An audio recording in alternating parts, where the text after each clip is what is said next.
These are the people on the front line of Scotland's housing emergency. There are 3 beds in here. Yeah. They generally end up in the big bed and I'm on the mattress on the floor. Forced to choose between being trapped in temporary homeless housing But watch your head. or sleeping rough in a local park. I was actually happier here than I was in accommodation. Homeless hotels that had mattresses like this. Almost 2 years on from declaring a national crisis, why can't the Scottish Government improve the situation? Whee! Danielle and her 6 children are homeless. This is a temporary house they've been placed in while they wait for a family-sized home to become available. So this is your room? It is, yeah. And there are 3 beds in here? Yeah. So this is my bed, this is the baby's bed, and then we've got another mattress here that we pull out on the floor at night for the 3 and the 5-year-old. Crowded? Yeah. They generally end up in the big bed and I'm on the mattress on the floor. The only feasible solution I could come to sleep on the floor. I mean, what else do you do? Looking at the market and looking what the council have said, the chances of us getting a 4-bedroom house are slim to none. Danielle was forced to move out of her family home when her landlord decided to sell, leaving her no choice but to seek emergency council accommodation, which wasn't entirely homely. When we got here, it was just an empty shell, with no flooring, no blinds. The fridge freezer they gave us for an adult and 6 kids, which isn't very, we can't get a full week's shop in there. It's just an absolute stress. You're just sitting here at the mercy of the local authority. Scotland is in the grips of a housing emergency. Despite the Scottish Government declaring this nearly 2 years ago, the numbers are worse than ever. A record number of 10,480 children are homeless and living in temporary accommodation. More than 18,000 households are now living in an emergency home. That's up 9%. The Scottish Government failed to provide accommodation for more than 10,000 homeless households. More than £100 million has been spent on hotel homeless accommodation. Reliance on short-term places to stay is becoming the norm in Scotland, as year after year the number goes up. And this is what people are faced with.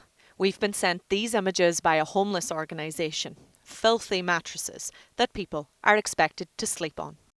But watch your head.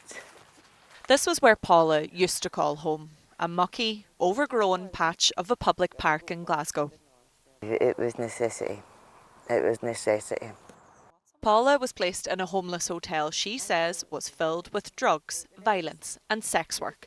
She felt so unsafe that she left and chose to stay here, in a tent, for 3.5 months. Sometimes it was not easy. But at the end of the day, as strange as it might sound, I was actually happier here than I was in accommodation. Why?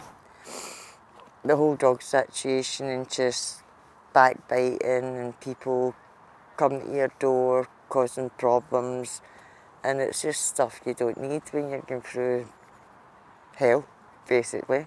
A lot of people would say living here in a tent is their version of hell. I actually stood over there with 6 litres of water and soap and a sponge to get washed. No dignity in that in the middle of a park. Dignity goes out right out the window. Do you still require emergency accommodation? Yes.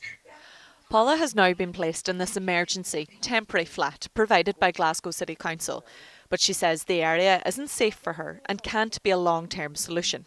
Her friend, whose identity we're protecting, is also homeless and has experienced all of the city's emergency accommodation options. Rats were urinating in the water. I got offered crack cocaine 1,000,000 times.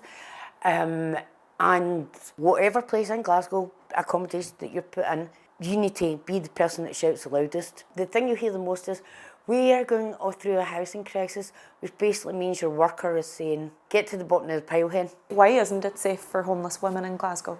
Because you're targeted. You're just targeted. You're classed as vulnerable. You're targeted by sex offenders, predators, People just, oh, you're doing business, you're classed as a prostitute, you're classed as a junkie. Currently, homeless services in Scotland are mixed sex spaces. There are a handful of women-only facilities, but the demand far outweighs the supply. It's a similar story across the rest of the UK, with the exception of Northern Ireland, who have a dedicated women's homeless centre. The money is there. We're actually throwing money away a lot of the time. So frequently this is presented and framed as a resource issue, but actually it's just that we're not behaving in a competent manner, we're not behaving in a sensible manner, we're not looking at where the funding is actually required and how it can be used to actually help people out of these situations. A speedy solution to this housing crisis is doubtful to those in the sector. This is a lost parliament for the 10,480 kids who woke up this morning homeless in temporary accommodation, highest number in record. That's gone up by 26% in the course of this parliament. At the same time, rough sleeping has doubled over the course of this parliament. These are situations that are causing deep harm. While attending a housing conference, we asked the Housing Secretary about Danielle's situation. The lady I've spoken to, Danielle, has been told expect to be in this home for a long time, despite the fact it's temporary. Is that good enough? No one should be told that they're in temporary accommodation for a long time. I wouldn't expect any council to Her say housing that officer told her that. Well, they ought not to, because it's a temporary, vital safety net, but temporary. Is it not just the reality? It's a reality that the Scottish state, if I can put it that way, is providing temporary accommodation for people in that point of crisis. And that's an important thing. And for the vast majority of people, it's a council home. It's a council flat. But it is with a view always to finding that permanent, suitable home. And that's why I'm investing. For families in crisis, just like Danielle's, they need a secure roof over their head. But they're going round and round, stuck in Scotland's homeless system. Goodbye. Vanessa Taff, ITV News, South Lanarkshire.